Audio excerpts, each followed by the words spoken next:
A legacy of trust, serving Micronesia since 1938. Matson, celebrating 25 years of commitment to Guam, Micronesia, and the CNMI. Cars Plus, home of Guam's first and only lifetime powertrain warranty. Visit carsplusguam.com for details. McDonald's of Guam, I'm loving it, and King's Restaurant, serving your local breakfast, lunch, and dinner favorites for over 45 years.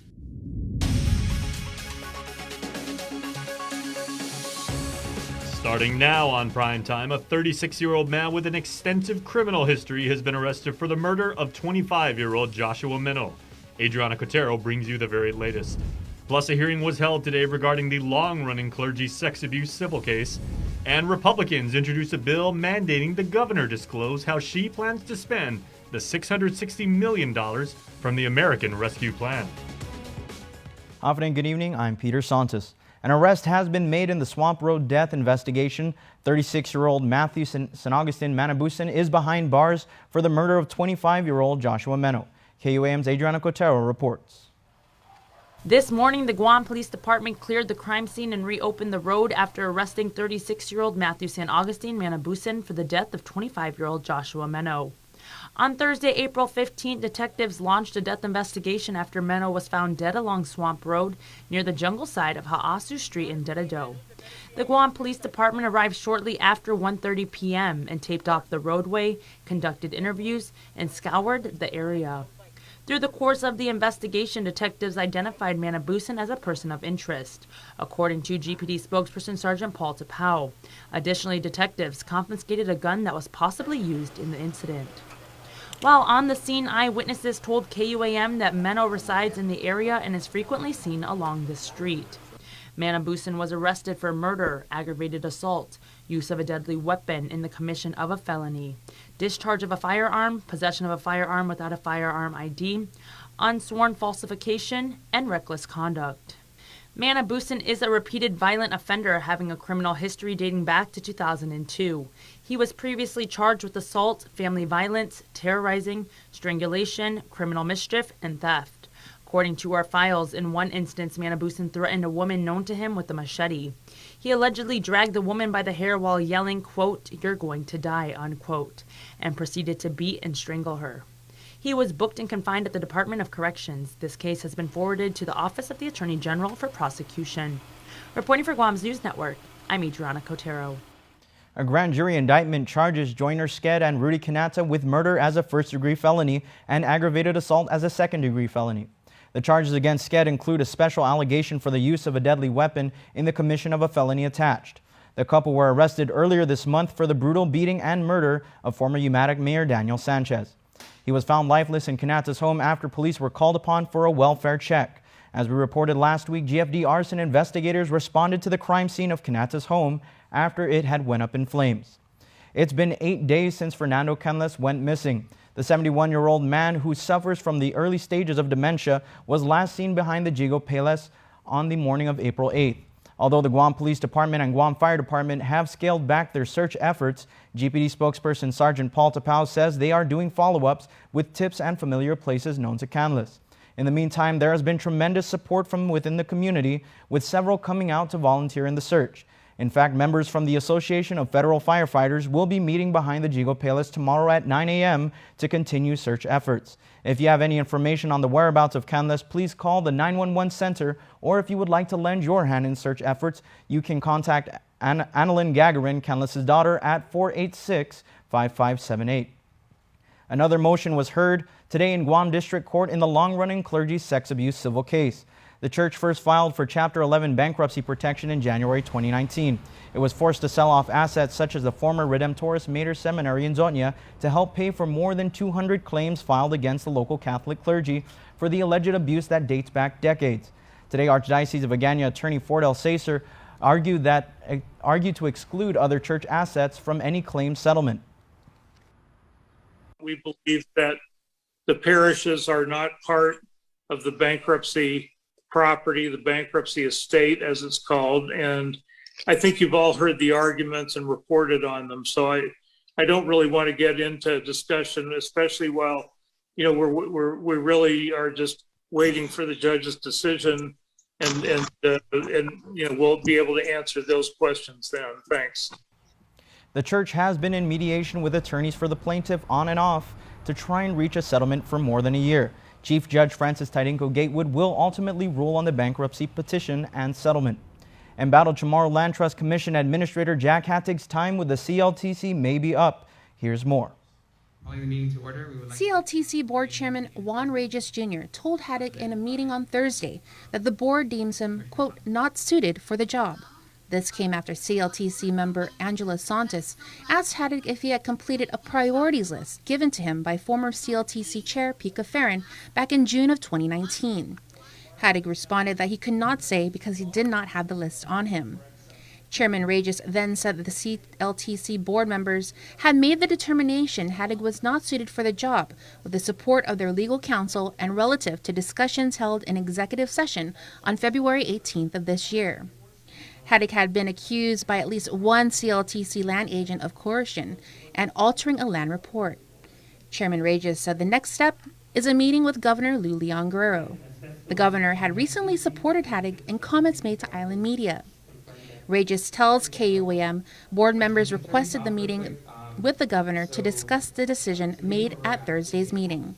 Although the board ruled Hattig was not suited for the job, he will remain on the job pending the meeting with the governor. Reporting for Guam's News Network, I'm Jonagan Charfis. According to Adelup Communications Director Crystal Paco San Agustin, quote, until the governor meets with the chair, no comment will be made at this time. The Guam Racing Federation just needs the CLTC to greenlight their proposed release before it makes its way to lawmakers. Here's more from the latest CLTC meeting.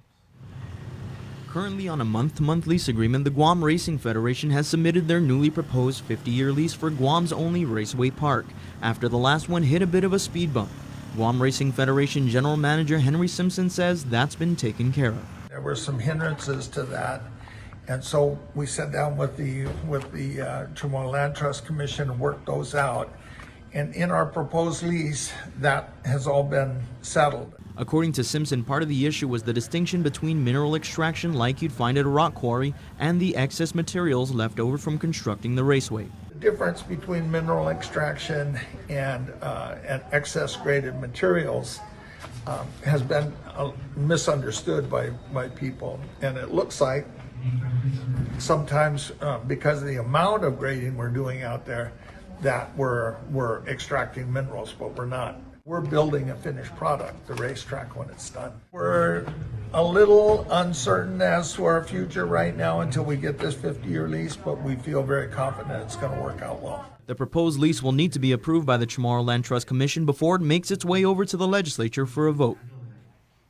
The Guam Homeless Coalition, in collaboration with Public Health, held their second COVID-19 vaccination outreach and passport to services at EPAL Park. The Pfizer vaccine took the place of the single-dose Johnson & Johnson vaccine, which was administered to 67 people at their previous clinic this past Tuesday. Executive Director of Manelu and Chair of the Guam Homeless Coalition, Samantha Taitano. Because of the pause with the Johnson & Johnson vaccine, we were very fortunate to have our outreach teams be able to go out yesterday and pass out new flyers and then also pass out information about the vaccine that we were offering today. Taitano says member organization outreach teams are actively going out and touching base with those that received the Johnson & Johnson vaccine. Catholic Social Services, Salvation Army, Micronesian Resource Center were amongst the many service providers at the scene offering information on their services. Physicians Advisory Group Chair Dr. Hoa Wen says we might not hit our path to have by May 1st, but rather sometime within the first week of May. And while 50% of the island being vaccinated is something to be excited about, the greater goal of 80% of the island vaccinated sounds even better.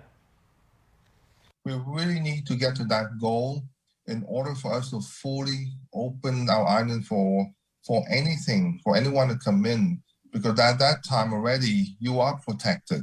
The island is safe. But even after 80% of the island officially joins the vaccination, Dr. Wen says we might still be hearing about COVID vaccines in the near future.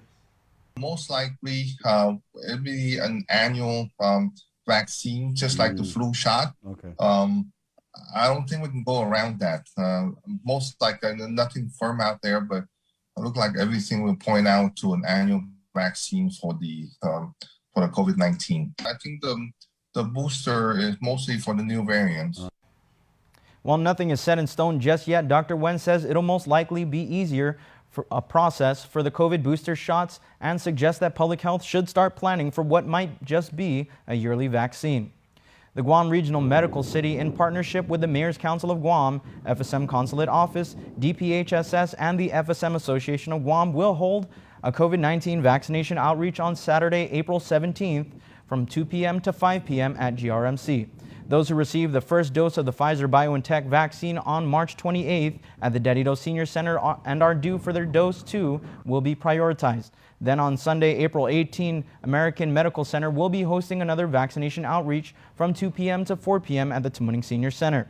Those who pre-registered for the event will be prioritized. You are asked to bring a photo ID. Republican senators continue to push the governor to disclose how she plans to use the more than $600 million in discretionary pandemic relief funding that she'll be getting. Senator Tello Taitagui has introduced a bill which specifically requires the governor to do so. Nestor Lecanto reports. Current law requires the administration to adjust the government's budget when revenue collections fall below projections. But Senator Taitagui's bill would address what happens when additional revenues come in that weren't expected, such as the more than $600 million the governor will be getting from the American Rescue Plan. That money was given, the federal funding was given to the people of Guam, and I think it's incumbent upon the governor to show us exactly how she is spending that money. Fellow Republican Joanne Brown says normally it's the legislature that appropriates funds for the government's operation, and while the governor's much anticipated windfall is a unique situation, they still want to know how it will be spent. You know, it is kind of surprising that we would have to legislation like this forth rather than the governor putting forth the plan herself. The Republicans are especially focused on the money Governor Leon Guerrero plans to withhold for the construction of a new hospital, which is about half of all that she'll be receiving. The $300 million question right now is that has that money already been approved by the federal government to spend on a new hospital? And that question hasn't been answered as of yet. To ensure accountability, says GOP Minority Leader Chris Duenas, he will introduce a bill next week to require that the $300 million be deposited to a little-known hospital trust fund account that was established back in the 12th Guam legislature. Because we don't need that money just sitting around in a bank somewhere or somewhere else. If we have a Government of Guam account that's designed to hold that money to say we are committed to building this hospital, then put it in the hospital trust fund. Duenas and other Republicans have said they do support setting money aside for a new hospital. For Guam's News Network, I'm Nestor Lecanto. Stick around for more news here on Primetime. You're watching KUAM. Social distancing may be the new norm, but connection will always be our tradition. Through good times and tough times, we remain connected with you. Masks may be the new fashion, but protection will always be our style. You can always count on us to protect the things that matter the most. Sanitizing may be the new routine, but caring will always be our practice. We care about your loved ones and the things you value the most. And as we welcome our new normal, one thing remains certain: we will always be here for you. We're open and ready to serve you. Calvo's Insurance, a legacy of trust.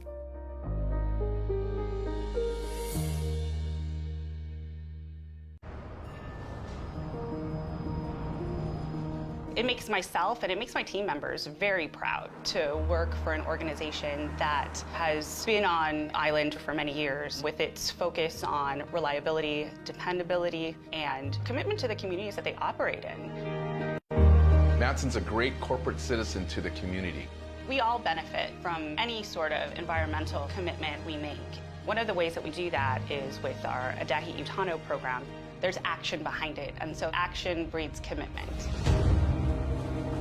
With the Kaimana Gila coming to Guam, this brings a new age and modernization to the island. It's exciting for me because it's a brand new ship and we can carry more freight into the islands. It just shows growth for Guam and Micronesia. Matson would be nothing without its customers, and we hope to continue to serve you for decades to come.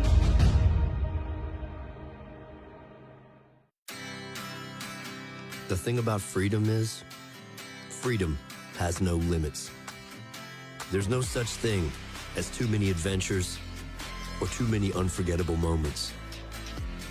There will never be too many stories to write or too many memories to make. But when it comes to a vehicle that will be there for it all, there's only one: Jeep. Welcome back. If you're a Northern Village resident heading to the post office to collect much anticipated federal assistance checks, stop right now and turn around, as the DDO and GDOE contract postal units have been temporarily closed to allow the United States Postal Service to complete an audit of their operations. Due to the closure, USPS is asking DDO and GDOE PO Box customers to pick up their mail over the counter at the Barrigada Post Office. Be sure to bring your photo ID and mailbox key.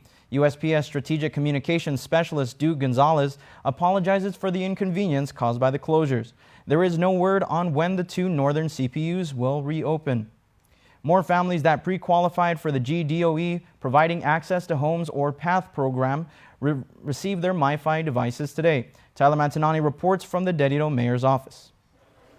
In today's tech-driven era, reliable internet access has become one of the basic foundations needed for students to connect to the classroom. That's exactly what GDOE and IT&E are providing students through the federally funded PATH program. Archik Rayfan, a mother of 4, says her children have returned to face-to-face learning at Maria Ujoa. But just because they're back in the classroom doesn't necessarily mean work isn't also being done online. It's good to them because sometimes I don't really know how to, make them their assignment or and I just send them to the school and the teachers have to, make them explain to them. I think this is good to, searching for their online school, for their lesson assignment.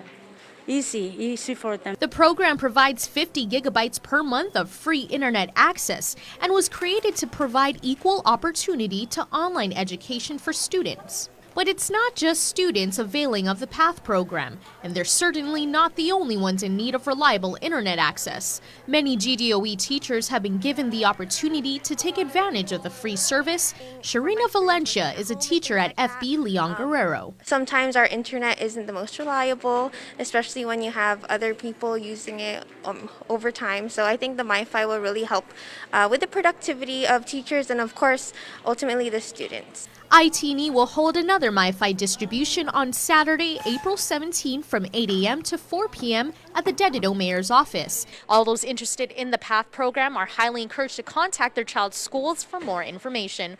Reporting for Guam's News Network, I'm Tyler Matanani. Former Department of Public Health and Social Services employee Sharon Afaisan Chargaloff was indicted for theft as a second-degree felony and unlawful use of SNAP benefits as a third-degree felony, both with a special allegation of crimes against the community attached. In addition, she was indicted on tampering with government records as a third-degree felony and official misconduct as a misdemeanor charges. According to a release from the Office of the Attorney General, Chargaloff is accused of defrauding the Supplemental Nutrition Assistance Program, or SNAP program, benefits of Peter John Chargaloff during her employment under DPHSS. The OAG highlighted that the SNAP program benefited over 20,017 Guam households with food assistance in fiscal year 2020, with the program having an increase in maximum monthly allotments because of the pandemic. Chargaloff's arraignment hearing was set for April 30th. 29-year-old Samina Kiku has been arrested for attempted murder for allegedly trying to run over a victim. According to Guam Police Department spokesperson Sergeant Paul Tapao, on Thursday, April 15th, cops responded to a disturbance complaint at an Agana Heights apartment complex. Kiku was seen recklessly driving a white Mitsubishi Mirage in the complex parking lot when various bystanders yelled for him to stop. Kiku allegedly threw a cinder block and struck a resident. The same individual had to get out of the way as Kiku sped up, attempting to run over the victim, but instead collided with a utility pole. He was arrested for a slew of charges to include attempted murder, aggravated assault, use of a deadly weapon in the commission of a felony, driving while impaired. he was booked and confined at the Department of Corrections. The case has been forwarded to the Office of the Attorney General for prosecution.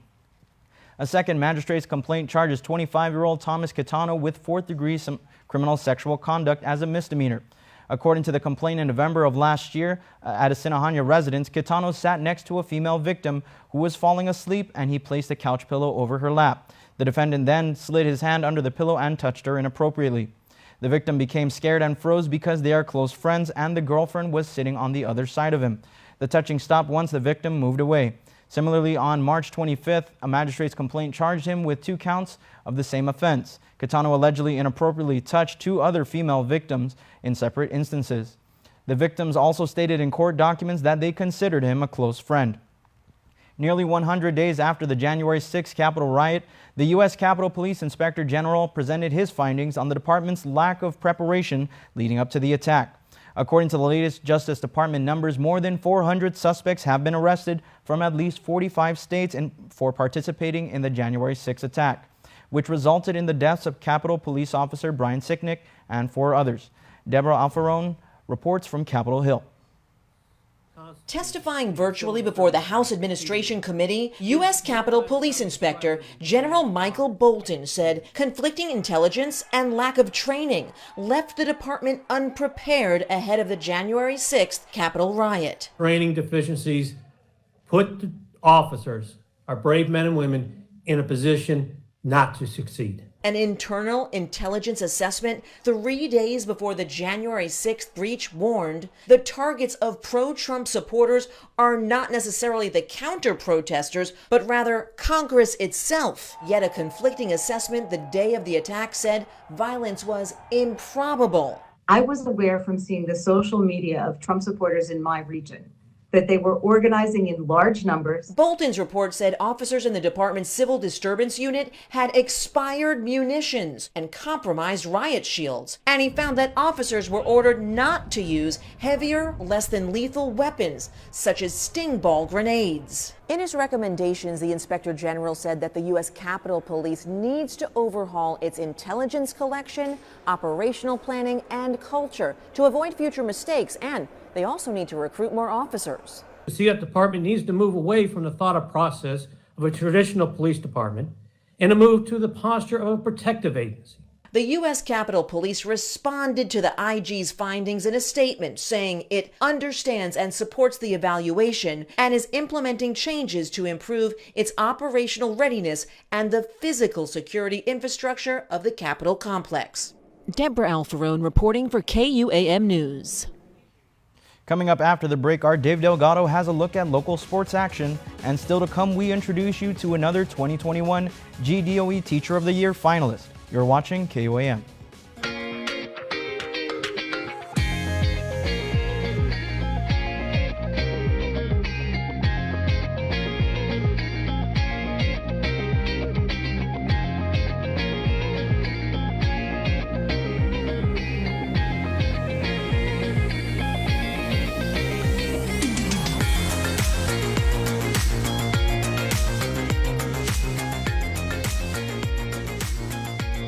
Your community calendar is brought to you by Taco Bell. Whether it's your first meal or your fourth meal, we've got you covered. Taco Bell, live Más. Mobile offers a new and convenient way to fuel your vehicle. Pay gas and go. No need to line up inside the store. Press preset. Enter whole dollar amount without decimals. Press Loyalty ID and enter your mobile number or insert Smiles card. Insert and remove payment card or tap contactless credit card. Begin fueling. And don't forget to grab your receipt. Pay gas and go. It's that easy.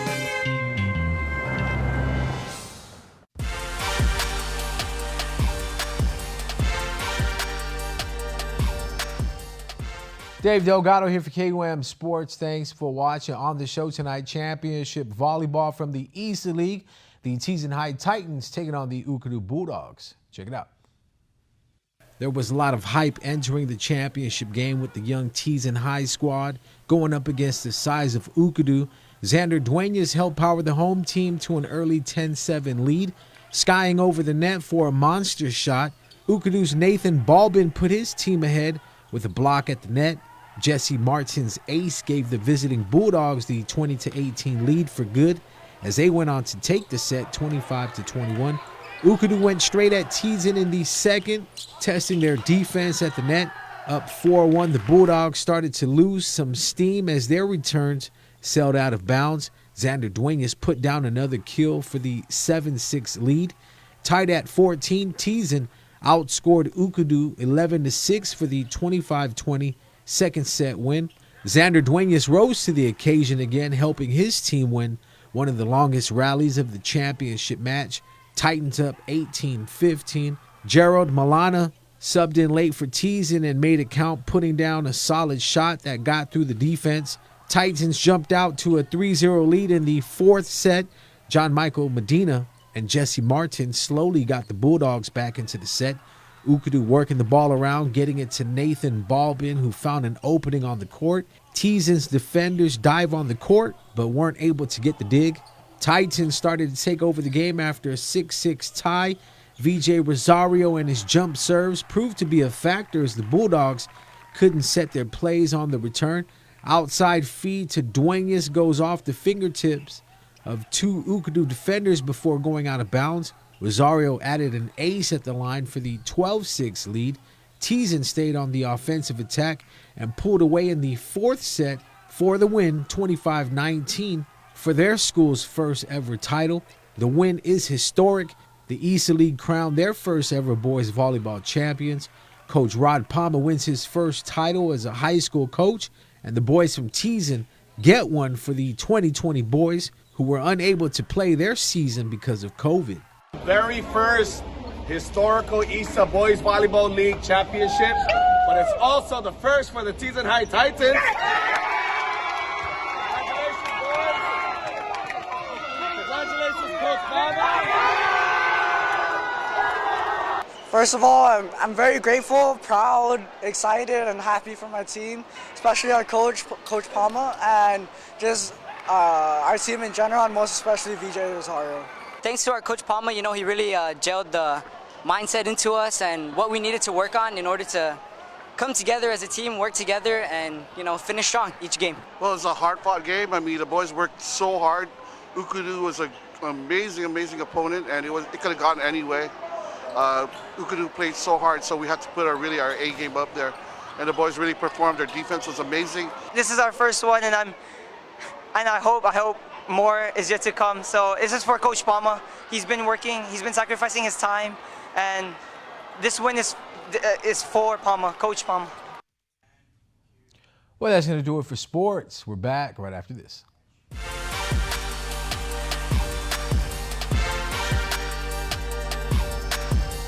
Guam's auto appearance specialist, Elegant Reflections, has been providing the automotive industry with professional detailing and car care products at its highest quality, from complete detailing, full interior detailing, exterior detailing, headlamp restoration, hand washing, seat and carpet shampoo, engine degreasing, undercarriage cleaning, paint sealant, fabric protection, paint oxidation removal, and so much more. Visit us at our new location. Call 646-5555 for an appointment. Elegant Reflections, Guam's auto appearance specialist, over 20 years of experience. Welcome back. We continue introducing you to 6 of the island's most outstanding educators vying for 2021 Teacher of the Year. Joe Nugent-Charfers heads over to Dedido, to the home of the Seahawks.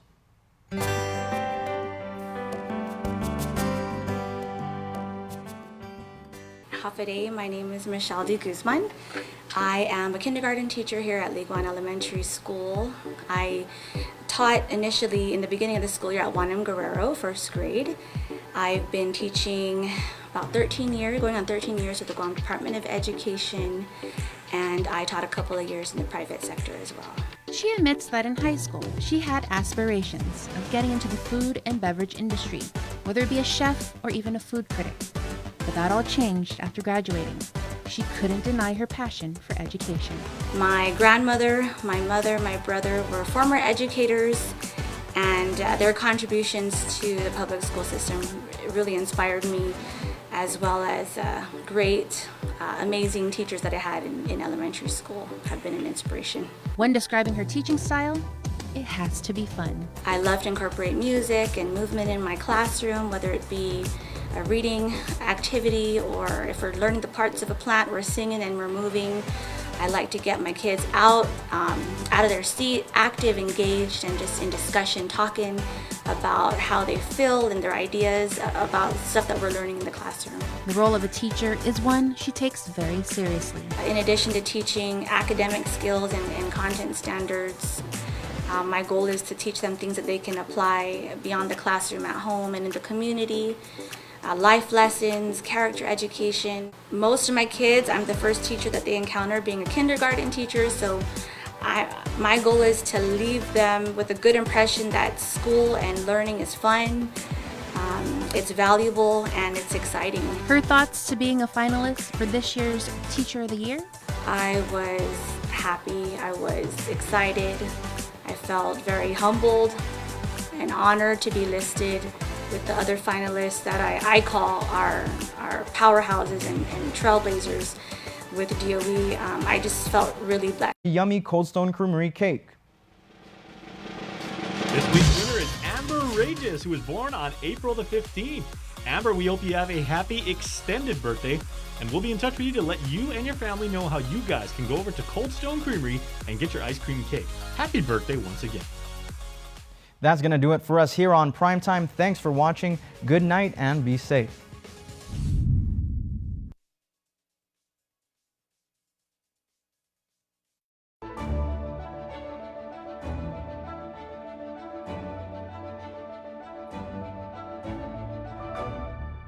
Half a day, guys, and we are back with another episode of the One Micronesia Podcast. And on this one, I had to reach out to get these amazing, wonderful ladies on the podcast to talk about what they're doing, and which is pretty much amazing. I saw a picture on Instagram over the weekend. I was like, wow, this is definitely got to go on the podcast. So I reached out to them, and they were just so up for the challenge. Like, we're gonna be shy, but we're gonna do it. We're gonna do it. It's like, yes, you have to do it. So, ladies and gentlemen, with me on the podcast today, I do have photographers Taka and Tay. Ladies, thank you so much for taking the time, and welcome to the One Micronesia Podcast. Thank you for having us. All right. So, ladies, when I kick off the podcast, I usually, try to get to know the guests, and maybe I know some of you, or maybe I kind of know some information about you, but for our viewers watching right now, to get to know you guys and your story. So let's start there. Let's start by getting to know you, introducing yourselves, where you're from and stuff like that. So we'll start with whichever, Taka or Tay. I'll start first. My name is Taka Kuida. Everybody calls me Taka. And I was born in Chuuk. I came here in 1994, and Guam has been a home to me since then. And yeah. So hi guys, my name is Shantae Mengusin. I am half Chamorro, half Chuukese. Let's talk about, because we're talking about your love and your pretty much your careers in photography. So let's talk about that. How did it all start for you guys? Okay, so I worked in with many tourists. I worked at Fisheye, and the tourists would ask me to take a picture of them with their camera. They would give me their camera, and these are like the Canon camera, the Sony cameras, and I would, just take a picture of them with it. And from there, I was like, I liked it, but I didn't know how to use it. I didn't know. I thought it was just a point and shoot, but it's not. You got to balance it out and everything. So there's this guy that told me to take a picture of him and his girlfriend.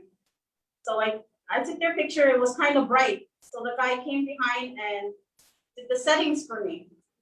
So from there, that's where I wanted to learn more, because I knew it wasn't just a point and shoot. So, Tay, your story, amazing. You saw an opportunity, you took it, you learned.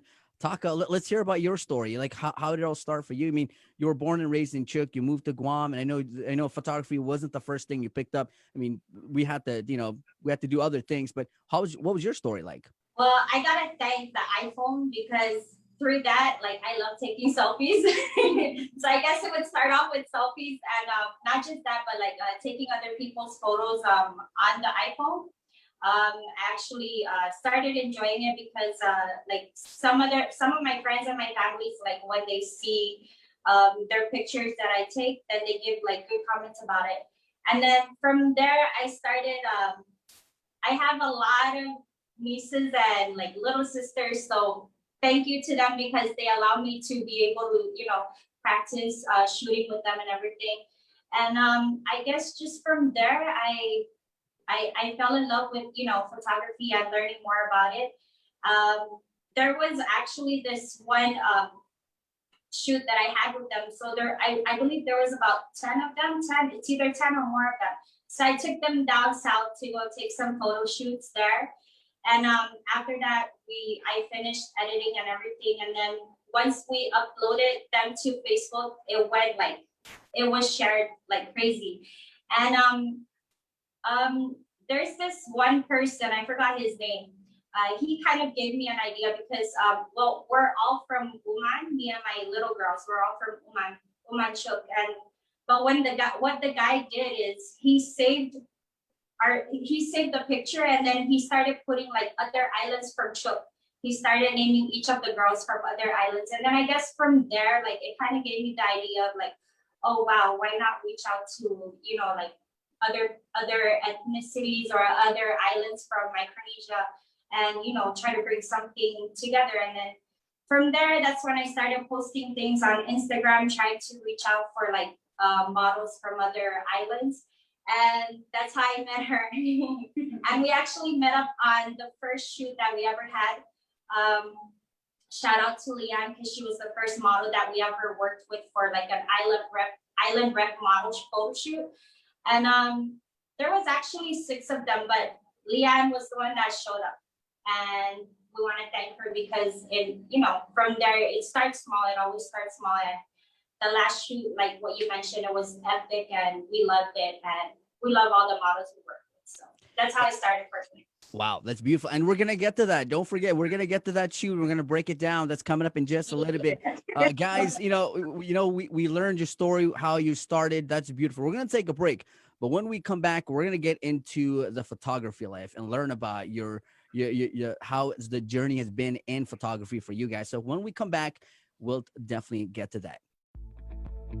MTO Maintenance will now completely sanitize your home, office, or business with state-of-the-art commercial sprayers. For over 30 years, MTO Maintenance has been committed to the health and safety of our customers. And now, more than ever, a clean home, office, carpets, and furniture is a necessity to our island. Give us a call today. Stay healthy and stay safe, Guam. Call 647-6861 for an appointment.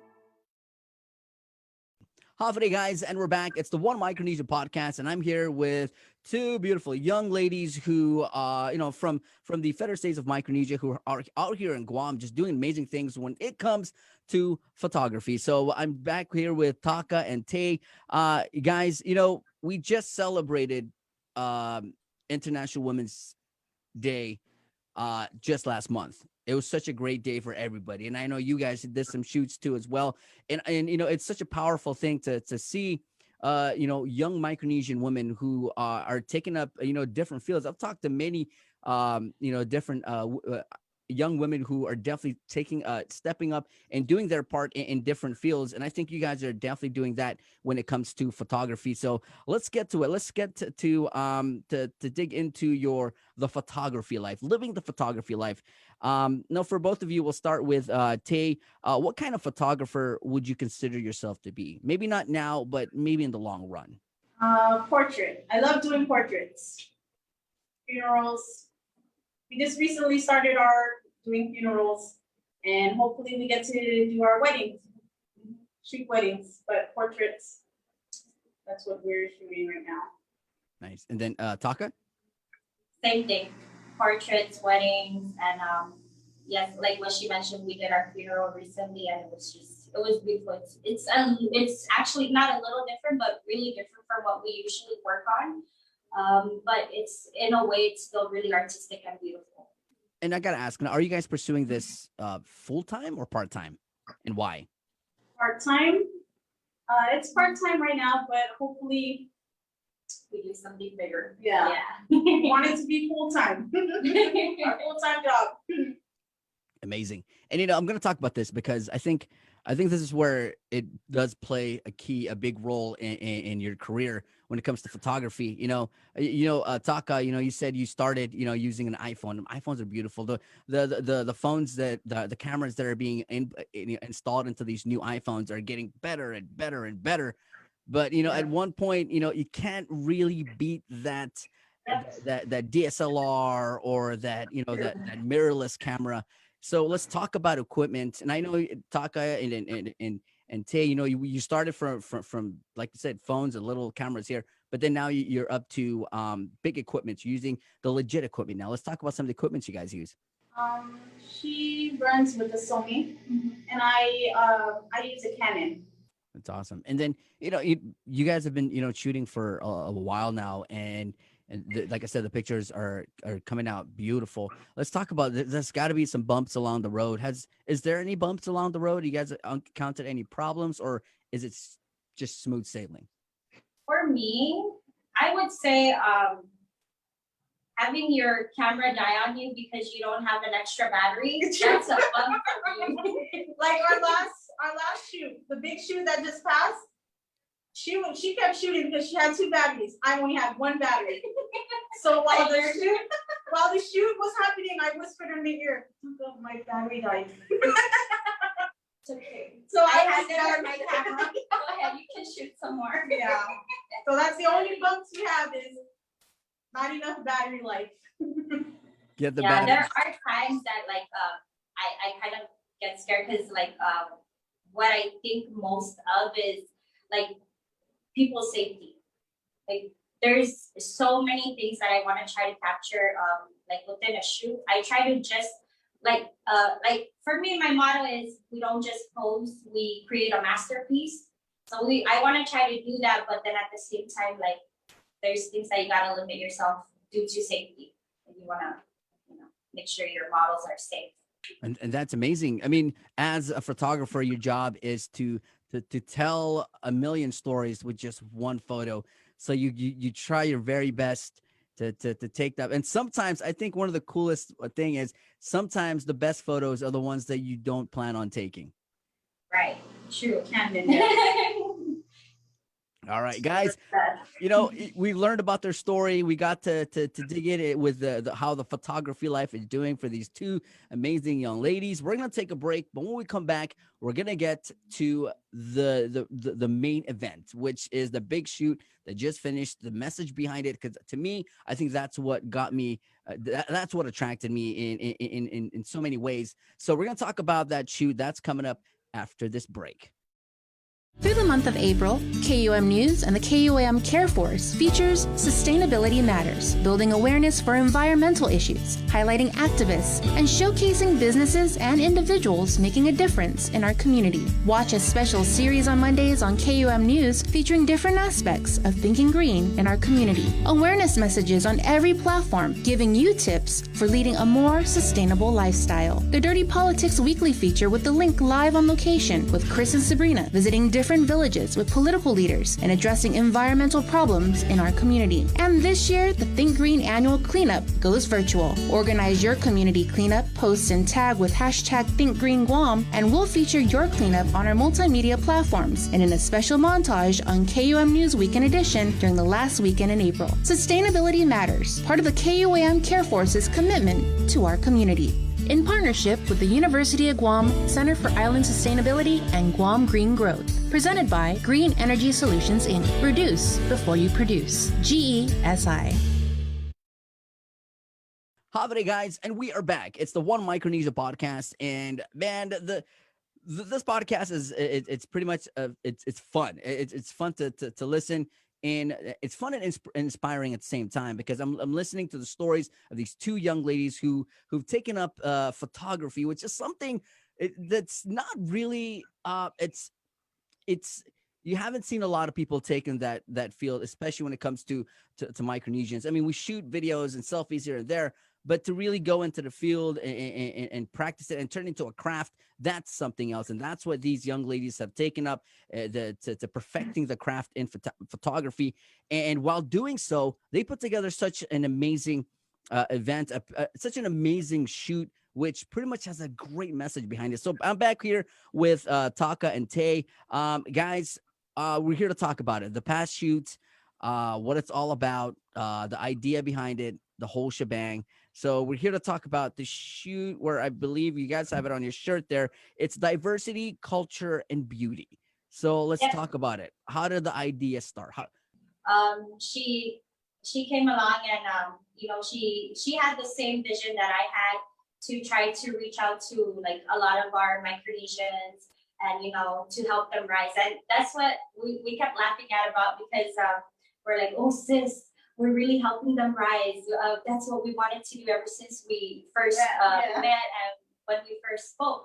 Because there's different ways that you can help Micronesians rise, and with our ways through our photo arts. And because I guess there's still a lot of other people out there that don't know about Micronesia. They don't know our cultural words and everything, our attires. And it's good if the world knows about it as well. At the same time, not just the other people, but ourselves. Like, for example, my own Chickies people, probably nowadays we might not know like our cultural ways or our attires from the ancient times. So like through these photo arts, like it'll help them to try to encourage that and everything. And I guess the reason why we're so passionate about this is, please correct me if I'm wrong, sis, but for me, going way back when I was in elementary, or like when I first came to Guam, like during those times, it's way different from now. I hope so, because back then there was a lot of like patience towards like the Chukis people, to other Micronesians, and I came across like a lot of bullying when I was in elementary, like, oh, you're dirty, when they find out that I'm Chukis or something like that, like you're dirty, you're ugly, they kind of give me that yeah. And I used to be like very embarrassed to wear like even just our Chuki skirts, because they used to call it, I came across kids where they used to call it like shower curtains. So like with that kind of experience, like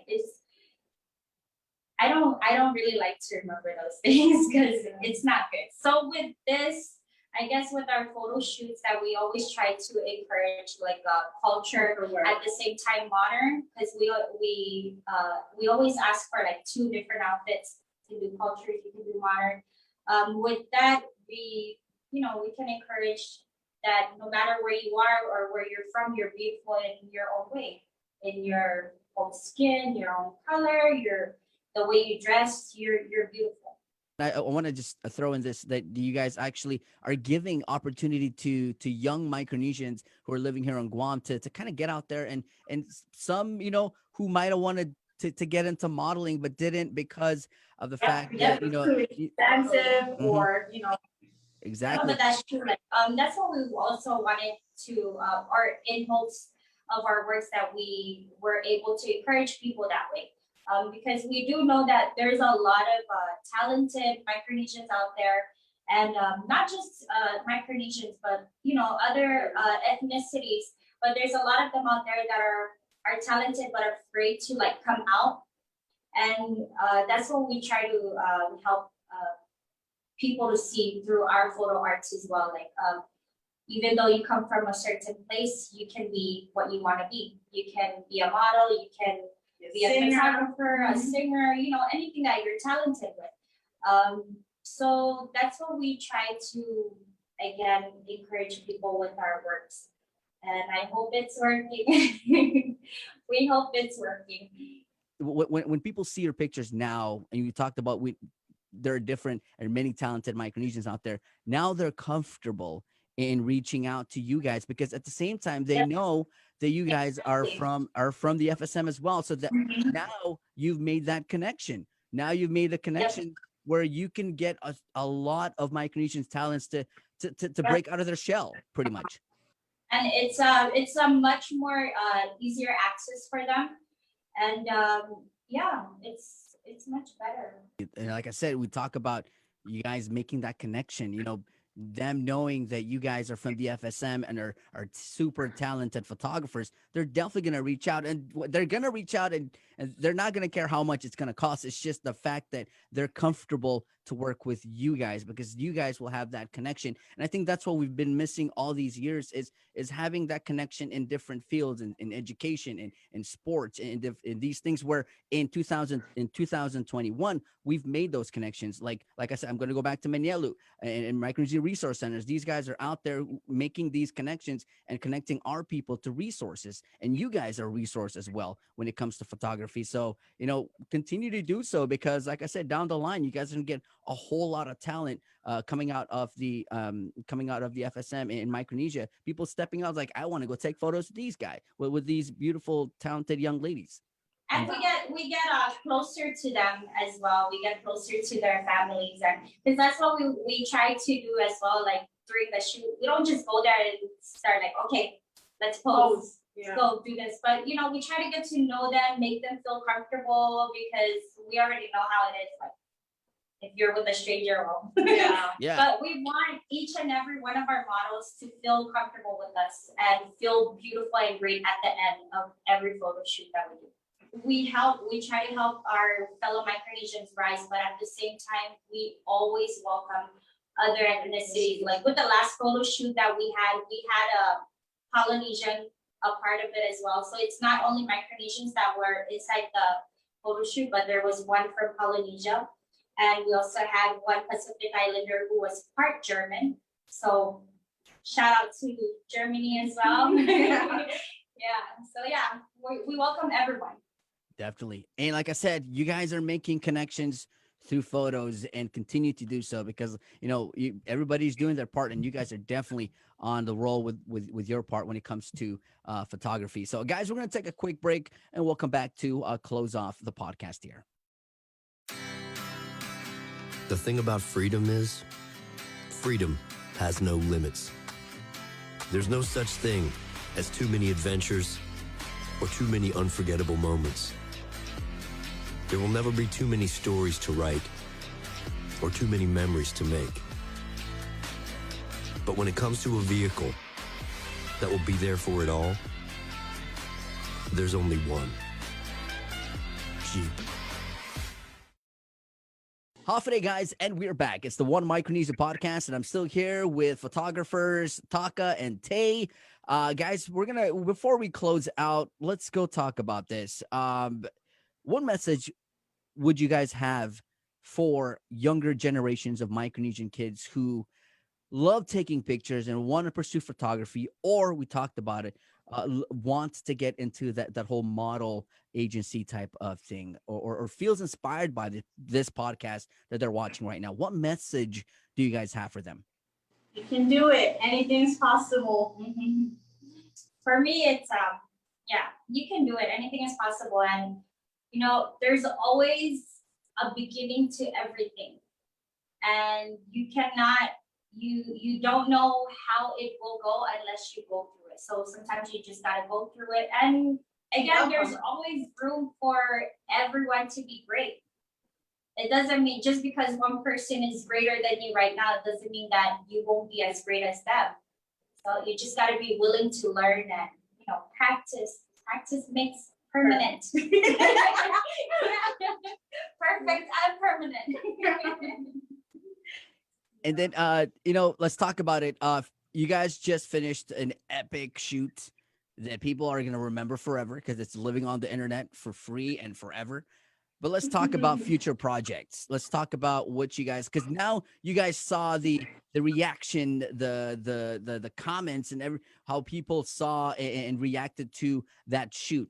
Is there more coming? Will we expect more on the way? We have a lot.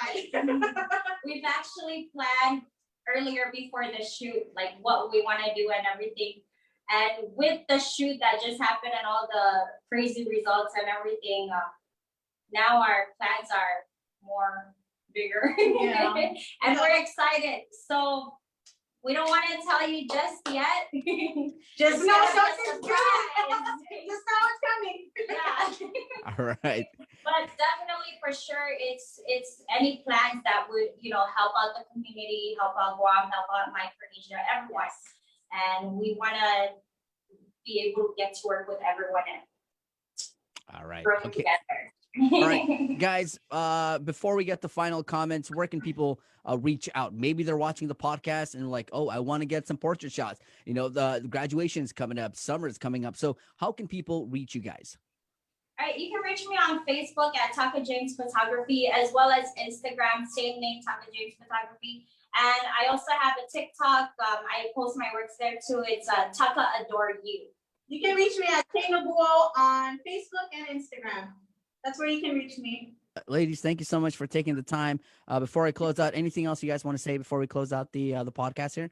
Just want to say thank you to all our supporters, and especially for those that have helped us since we first started, from our models, our own personal models. Without them, we wouldn't be here today. Yeah. Where we're at. So thank you. Thank you, guys. Thank you, Omar. Thank you, Omar. Our teacher. Yeah. Thank you to our fans, to the people we work with, to Omar. Yeah. For supporting us and helping us to get to where we are today. Thank you so much for jumping on the podcast, and continue to do amazing job in the photography world, and keep promoting, like you said, promoting the culture, diversity, and beauty in Micronesia. You guys are doing so. So thank you so much. Thank you. Thank you. All right, guys, that pretty much wraps up another episode of the One Micronesia podcast. We will catch you guys at the next one. Peace.